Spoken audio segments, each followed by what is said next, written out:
English listening pop quiz. During the summer, Bookie's family went to the beach.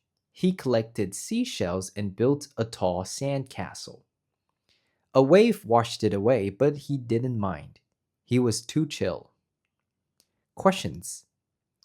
Where did Bookie's family go? A. The aquarium. B. The beach.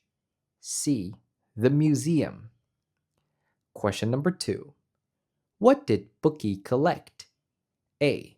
He caught some hermit crabs. B. He collected some dry coral. C. He collected some shells. Question number 3. What did Bookie build? A. He built a treehouse. B. He built a bunker.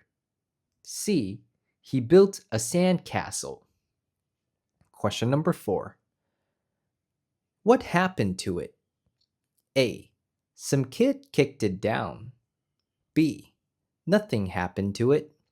C. A wave washed it away. Question number 5. How did Bookie feel? A. He felt angry. B. He felt fine. C. He felt empty. Now that is how you learn. Let me know in the comments if you got all the answers right.